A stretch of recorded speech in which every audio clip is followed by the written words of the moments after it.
A question flashed through his mind as to whether the game was really worth the candle.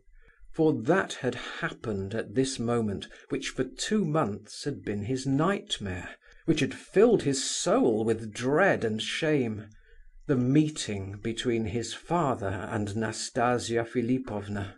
He had often tried to imagine such an event, but had found the picture too mortifying and exasperating, and had quietly dropped it. Very likely he anticipated far worse things than was at all necessary. It is often so with vain persons. He had long since determined, therefore, to get his father out of the way, anywhere, before his marriage, in order to avoid such a meeting. But when Nastasia entered the room just now, he had been so overwhelmed with astonishment that he had not thought of his father, and had made no arrangements to keep him out of the way. And now it was too late. There he was, and got up too, in a dress coat and white tie, and Nastasia in the very humour to heap ridicule on him and his family circle. Of this last fact he felt quite persuaded. What else had she come for? There were his mother and his sister sitting before her, and she seemed to have forgotten their very existence already.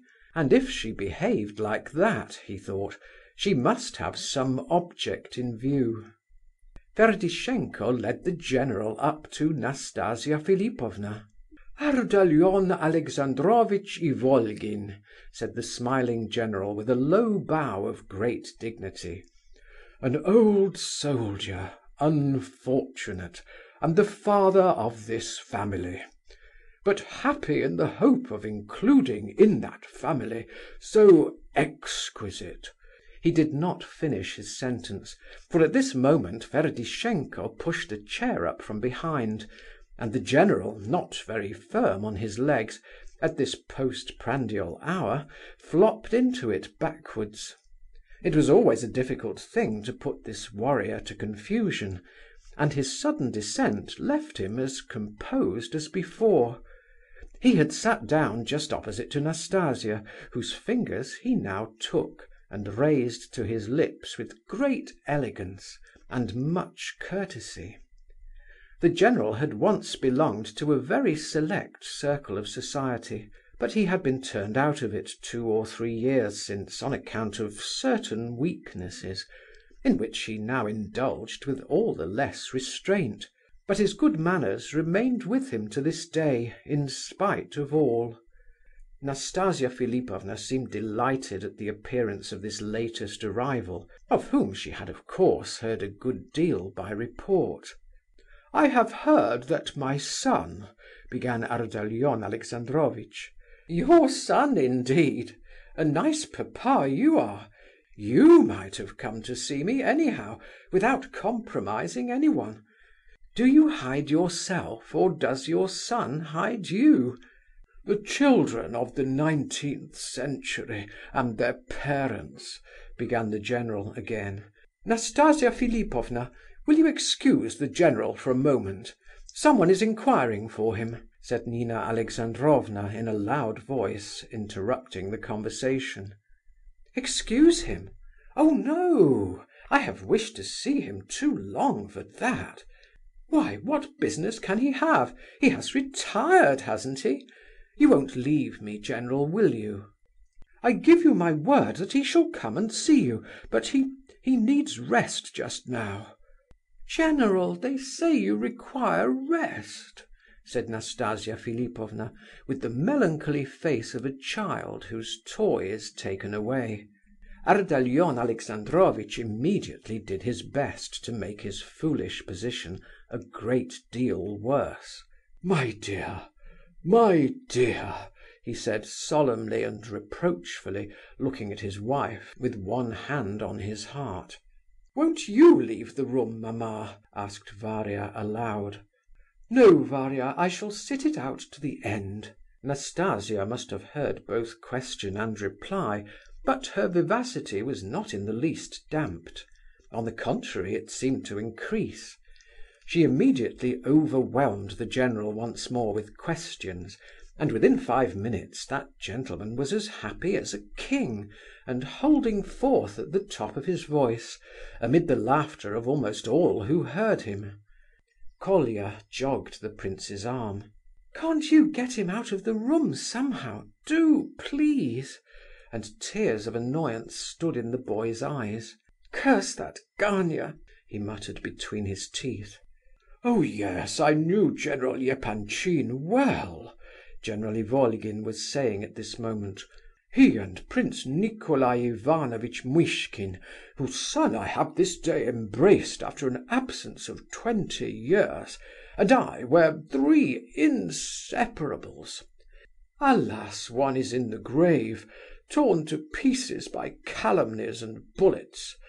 Another is now before you, still battling with calumnies and bullets." "Bullets?" cried Nastasia. "Yes, here in my chest. I received them at the siege of Kars, and I feel them in bad weather now. And as to the third of our trio, Epanchin, of course, after that little affair with the poodle in the railway carriage, it was all up between us." "Poodle? What was that? And in a railway carriage? Dear me," said Nastasia thoughtfully, as though trying to recall something to mind. "Oh, just a silly little occurrence, not really worth telling, about Princess Bielokonski's governess, Miss Smith. And, oh, it is really not worth telling." "No, no, we must have it," cried Nastasia merrily. "Yes, of course," cried Ferdishenko. "C'est du nouveau." "Ardalion," said Nina Alexandrovitch entreatingly. "Papa, you are wanted!" cried Colia. "Well, it is a silly little story, in a few words," began the delighted general. "A couple of years ago, soon after the new railway was opened, I had to go somewhere or other on business. Well, I took a first-class ticket, sat down and began to smoke, or rather continued to smoke, for I had lighted up before. I was alone in the carriage. Smoking is not allowed, but is not prohibited either. It is half allowed, so to speak, winked at. I had the window open. Suddenly, just before the whistle, in came 2 ladies with a little poodle, and sat down opposite to me. Not bad-looking women. One was in light blue, the other in black silk.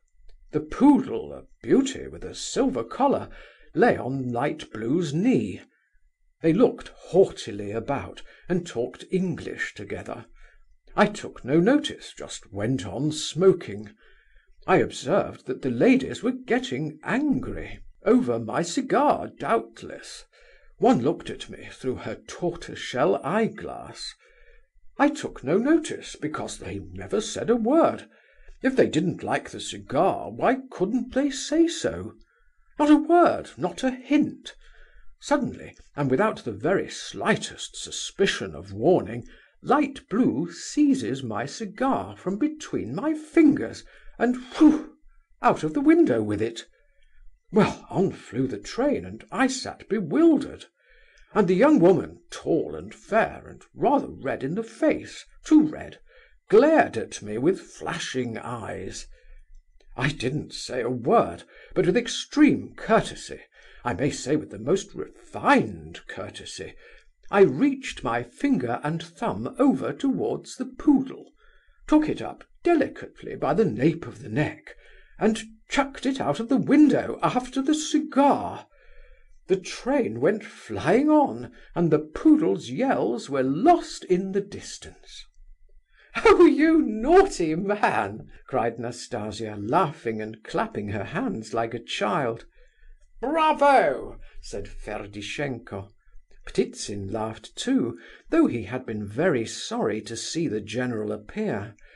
Even Colia laughed and said, "Bravo!" "And I was right, truly right," cried the general with warmth and solemnity.